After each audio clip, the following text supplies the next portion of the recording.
सुबह की नरम सुनहरी रोशनी पूरे गांव पर फैल रही थी। दरख्तों पर बैठे परिंदे खुशी से चहचहा रहे थे और ठंडी हुआ मिट्टी की खुशबू अपने साथ लिए आंगन में चल रही थी। महर अपनी छोटी सी मिट्टी की झोपड़ी से बाहर निकली। इसने खूबसूरत रंगीन शलवार कमीज पहन रखी थी और इसका सर एक खूबसूरत दोपट्टे से ढका हुआ था। महर की आदत थी कि वो हर काम मोहब्बत और सब्र से करती थी, इसीलिए गांव के सब लोग उसे बहुत पसंद करते थे। इस सुबह महर ने सोचा कि आज वो अपने खानदान के लिए मजेदार आम का अचार तैयार करेगी।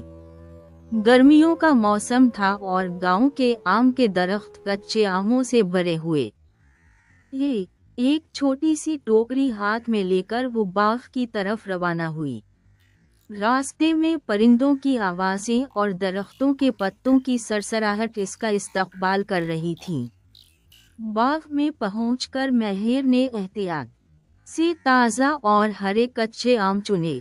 हर आम को देखकर वो खुश होती क्योंकि वो जानती थी कि इन्हीं आमों से एक लजीज अचार बनेगा। जब टोकरी भर गई तो वो मुस्कुराते हुए घर वापस आ गई। घर पहुंचकर इसने बड़े मिट्टी के बर्तन में साफ पानी भरा और तमाम आम अच्छी तरह धोए। ढलने के बाद वो आमों को धूप में थोड़ी देर के लिए खुश्क होने रख देती है। फिर एक लकड़ी के तख्ते पर बैठकर एहतियात से आमों को छोटे छोटे टुकड़ों में काटने लगी। इस काम में वक्त लग रहा था, लेकिन महर सब्र से एक एक टुकड़ा तैयार करती रही। अब अचार के मसाले तैयार करने की बारी थी।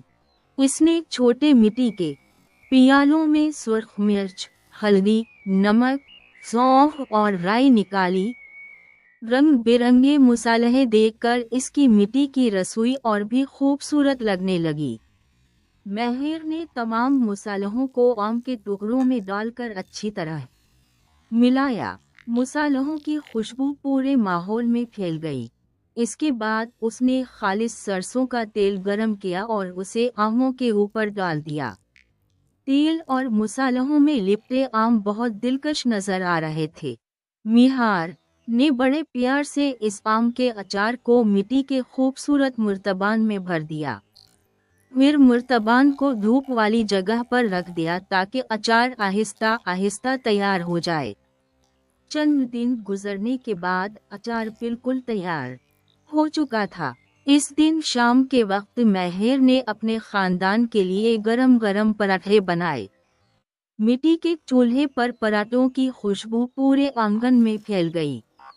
उसने एक प्लेट में सुनहरी पराठे रखे और साथ ताज़ा आम का अचार भी पेश किया।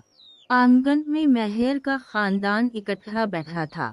उसके वालिद सर पर रिवायती पगड़ी बांधे हुए थे। वालिदा ने खूबसूरत दोपट्टा ओढ़ा हुआ था, जबकि इसका छोटा भाई और बहन खुशी से मुस्कुरा रहे थे। सबने मिलकर पराठे और आम का अचार खाया। अचार का जायका इतना मज़ेदार था कि सबने महर की तारीफ की। महर अपने खानदान को खुश देखकर बहुत खुश हुई।